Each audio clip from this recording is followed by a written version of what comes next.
Marwar bulletin देखने वाले सभी दर्शकों को चंद्रमोहन कल्ला का नमस्कार, राम राम, खम्मा गणेशा। आज के समाचारों में आज हम आपको मारवाड़, जो कि किसी समय जाट नेताओं का गढ़ हुआ करता था और जिनके नाम से जाट एक मुश्त होकर के वोट देते थे, उसी मारवाड़ में आज जाट राजनीति बिखरी हुई है। नेता खूब है, लेकिन आपस में शक्ति परीक्षण के कारण से जाट राजनीति मारवाड़ में कमज़ोर हुई है। इसी पर हम आपको आज बड़ी जानकारी और रिपोर्ट देने जा रहे हैं। मारवाड़ की राजनीति में जाट बिरादरी की तूती बोलती रही है, लेकिन आज जाटों का प्रतिनिधित्व कौन करे, इसको लेकर कई धड़े बन गए। मारवाड़ी में कहा जाता है, कौन जमीन रो धनी के हूँ जमीन रो धनी। ऐसी कहावत अब जाटों की धुरी के आसपास घूमती नजर आ रही है और इसी कारण से जाटों की राजनीति बिखरी भी लग रही है। सही मायने में मारवाड़ का गढ़ रहा जाट अब एक अदद नेता नहीं दे पा रहा है। जाट राजनीति की बात करें तो परशुराम मदेरणा, खेमाराम चौधरी, गंगाराम चौधरी, कर्नल सोनाराम, रामनिवास मिर्धा, नाथुराम मिर्धा जैसे बड़े नाम अपने आप सामने आ जाते हैं। ये नेता अपने नाम से ही जाटों के वोट कांग्रेस व किसी भी दल में डलवाने में कामयाब हो जाते थे। इन नेताओं को हेमाराम चौधरी को छोड़ दें तो बाकी सभी दिवंगत हो चुके हैं। हेमाराम चौधरी भी राजनीति से संन्यास ले चुके हैं। इन नेताओं की अगली पीढ़ी राजनीति में है। परशुराम मदेरणा के बेटे महिपाल मदेरणा मंत्री रहे और उनका भी निधन हो चुका है। अब तीसरी पीढ़ी दिव्या मदेरणा इस समय राजनीति में सक्रिय है, लेकिन हरीश चौधरी जो छात्र राजनीति से अपना कैरियर शुरू करने और सांसद तक पहुंचे, बायतू के विधायक है, वे मंत्री भी रहे, तो हनुमान बेनीवाल का नाम भी खासा जाट राजनीति में लिया जाता है। मिर्धा परिवार की विरासत ज्योति मिर्धा संभाले हुए है। रिछपाल मिर्धा भी राजनीति करते हैं, लेकिन जाट राजनीति में ये लोग अपना वर्चस्व पूरी तरह से कामयाब नहीं कर सके हैं, क्योंकि इन सभी नेताओं में आपसी टकराव है और इसी कारण से वे सभी सफल नहीं हो रहे हैं।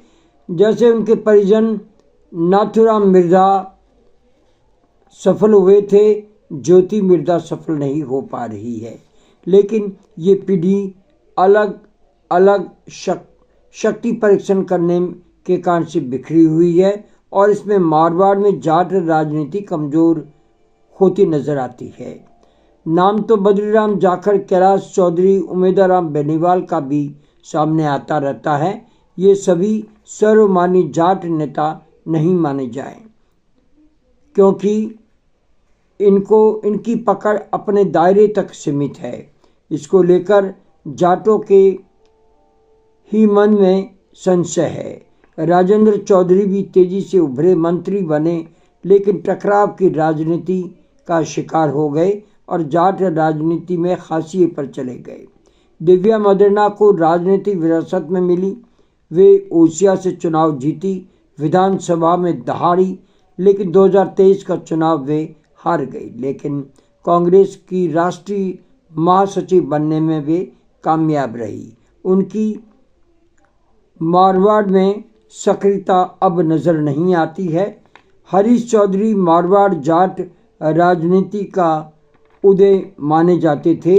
अशोक गहलोत की वैशाखी पर वे राजनीति में ऊपर चढ़ते चले गए, लेकिन फिर उनकी पटरी गहलोत सी नहीं बैठी। वे सचिन पायलट गुट में चले गए। उनको भी जाटों का सरल नेता अब भी नहीं माना जाता है। वे बाड़मेर जिले की जाट राजनीति के दायरे में सिमटे हुए हैं। हरीश चौधरी की राजनीति में हनुमान बेनीवाल से हमेशा उनका टकराव रहा है।